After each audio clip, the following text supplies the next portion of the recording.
apakah sebaiknya anak-anak dibawa ke kajian, sedangkan mereka mengganggu kalau berisik? Tentu kalau anak-anak yang sudah diberikan pemahaman-pemahaman, gitu kan? Ada, subhanallah, saya tahu beberapa ibu pengajian itu yang membawa anak-anak mereka di taklim, tapi memang sudah diberikan pemahaman-pemahaman sebelumnya. Dan memang mereka datang, mereka sudah coba suka dengan pengajian itu, gitu kan? Maka itu boleh saja. Tapi kalau memang dia datang, dia akan meribut, dia akan ganggu yang lainnya, saya sarankan jangan. Saran saya. Ya, kalau yang saya sering motivasi jemaah saya, bawa anak-anak dalam liburan sekolahnya, dan pada saat mereka sudah sampai umur tamyiz itu 7 tahun ya, udah bisa membedakan, udah bisa dengar, udah bisa bedakan mana baik mana buruk. Buat dia cinta dengan pengajian itu, ya, dengan ilmu yang ibu dan bapak hadiahkan. Jangan kaset lagu, jangan DVD lagu. Biasakan hadiahkan kepada dia ceramah Ustadz Fulan, ceramah Ustadz Fulan, dikasih seperti itu. Nah ini kalau kita sudah biasakan dan dia sudah nyaman dengan itu, maka enak sekali sebenarnya. Saya tahu ada satu jemaah pengajian saya, anaknya itu awalnya sering didengarkan ceramah saya sebelum tidur. Ayahnya datang, nak, ayah mau kamu dengar ya nak ceramahnya Ustadz Khalid ini. Begitu, ini bahasa dia ke saya. Dikasihlah anaknya. Awal-awal anaknya dengar sambil tidur, ketiduran. 2 kali, 3 kali dia bilang, Ustadz, sampai saya didatangin, anaknya dibawain, disalamin sama saya. Ustadz, ini salaman. Saya pikir mungkin anaknya jemaah biasa mau ngobrol sama saya. Atau tidak, dia bilang, Ustadz, ada ceritanya, anak ini begini. Sekarang Ustadz tidak bisa tidur kecuali harus dengar ceramahnya Ustadz Khalid dulu. Kalau saya lupa nyalain, dia tanya, ayah mana ceramahnya Ustadz Khalid? Anaknya 7 tahun. Jadi dia tanamkan rasa cinta dengan pengajian itu, sehingga dia menganggap pengajian itu adalah sebuah hiburan, sebuah sesuatu yang dibutuhkan sama dia. Bayangkan kalau umur 7 tahun sudah begitu. Kita tidak, anak-anak kita liburan kita bawa ke kolam renang, lihat auratnya orang lain. Akhirnya banyak ikhwat dan akhwat pergi ke pinggir pantai, sholatnya pun terbengkalai hanya dengan alasan liburan anak-anak sekolah. Harus diubah, gitu kan? Kenapa kita nggak pernah menganggap majelis ilmu seperti ini sebuah hiburan? Kan itu, kan bisa kita ubah. Tidak harus kita terbawa dengan arus-arus yang lain. Memang sudah saatnya. Nah, jadi anak-anak itu diberikan pemahaman, dibiasakan dulu di rumah, sama dengan anak-anak juga dibawa ke masjid, gitu kan? Saya tahu ada beberapa ikhwah, masya Allah, anak-anak laki-lakinya diajak ke masjid sudah faham. Saya pernah sholat di sebelahnya anak kecil satu di Kampung Melayu. Itu anaknya mungkin sekitar 8 tahun ya.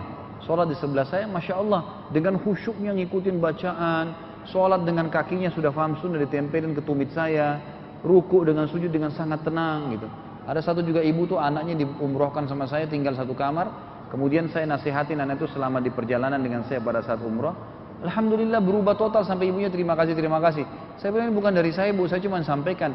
Allah memang mengubah anak ini, tapi saya anak ini ada potensi kebaikannya. Saya malam ajak dia sholat di Masjid Nabawi, sholat tarawih, sholat tahajud sebelum subuh dia ikut. Saya malam pertama baca surah-surah pendek, saya pikir kesian dia masih kecil. Besoknya saya coba tambah surah lagi beberapa ayat. Lusanya saya tambah surah-surah panjang. Tetap aja dia khusyuk anak itu. Masya Allah kalau saya sujud lama dia ikut, ruku lama dia ikut. Anak ini potensi. Setelah saya gali ternyata ibunya setelah ikutin pengajian sunnah, pengajian saya ibunya sering nasihatin anaknya juga. Dijadikan hiburannya itu agama lah. Hiburannya itu agama. Maka sudah dicintai agama itu sama dia. Dan inilah generasi Rabbani yang dibutuhkan nih. Generasi yang sudah mengenal Tuhannya dari muda. Bukan lagi dengan, oh nanti aja deh, mumpun dia masih kecil nggak apa-apa, nanti aja jilbabnya, nanti aja begini, apa mungkin kalau pengajian dia nggak paham dan seterusnya, akhirnya hiburannya kepada hal-hal yang buruk, gitu kan? Sudah harus dijauhi semua itu. Semua yang bisa menghadang keyakinan muncul kepada Allah itu adalah khayalan-khayalan. Dan kita tahu sekarang semuanya khayalan. Sinetron di Indonesia, orang Islam dikelabui dengan itu. Saya subhanallah kemarin tidak sengaja silaturahim ke rumah salah satu kerabat saya. Waktu habis Idul Adha, saya lagi di kota Makassar, kemudian saya datang silaturahim ke rumah beliau. Pas saya duduk, gitu, rupanya lagi ada cuplikan TV. Saya di rumah alhamdulillah tidak pernah lihat TV-TV ini. Saya sudah terapkan ke istri dan anak saya. Tinggalkan, mudaratnya lebih besar, gak usah. Berita bisa baca koran, bisa baca di informasi sekarang di mana-mana ada, tidak perlu lihat, karena berbahaya gitu.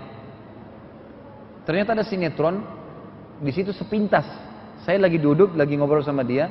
Kemudian dia lagi berdiri sebentar di depan saya TV itu. Saya tidak sengaja saya melihat.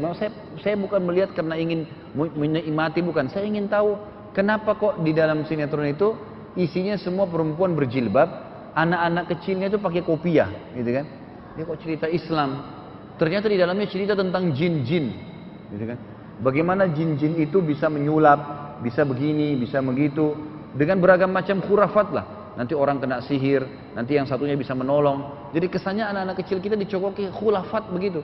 Percaya dengan dukun dan syaitan dari muda, dari kecil, ini bahaya sekali. Cerita maaf yang saya sudah pernah sampaikan. Tinggalkan semua itu Bapak Ibu sekalian. Spiderman, Superman, Batman, ini semua cerita dongeng, bohong. Gak ada benarnya itu. Kalau antum biasakan nonton anak-anak begitu, diberikan baju ini semua, Cinderella, cerita dongeng semua, Mickey Mouse, yang jelas-jelas itu tikus dalam Islam buruk, gitu kan? Itu simbol keburukan dalam Islam. Tikus itu boleh dibunuh, tapi menjadi simbol. Tom and Jerry yang berantem, pukul-pukulan tidak pernah mati, mau jatuh, mau ini. Coba nontonin anak-anak kita 5 menit, 10 menit saja. Habis itu tinggalkan, pasti berantem tuh. Karena ketuk-ketukan, pukul-pukulan, semua khayalan. Kalau kita ceritakan Abu Bakar, Umar, anak-anak yang sudah menjadikan di kamarnya gambar Spiderman besar, gambar Superman tokohnya, bajunya dibelikan oleh ibunya seperti itu, spraynya Batman, gordennya apa. Coba tak ceritain Abu Bakar, dia akan tanya, bisa seperti Superman terbang nggak ibu? Terbang nggak ayah? Pasti pertanyaan aneh-aneh, gitu kan? Nggak mungkin. Itu semua cerita bohong, jangan. Khayalan. Waktu dirilis film Spiderman itu ada ratusan anak-anak kecil meninggal di Amerika, tapi nggak diangkat beritanya. Karena mereka loncat dari apartemen. Oh, ibunya beliin baju Spiderman, dianggap bisa keluar jaringnya. Khayalan, gitu kan? Ini semua yang merusak nih, jangan sampai ada. Itu yang harus ditinggalkan, maka keyakinan akan muncul tuh. Jadi alihkan hiburannya kepada hiburan yang islami memang. Bukan lagi hiburan-hiburan yang seperti kita dulu.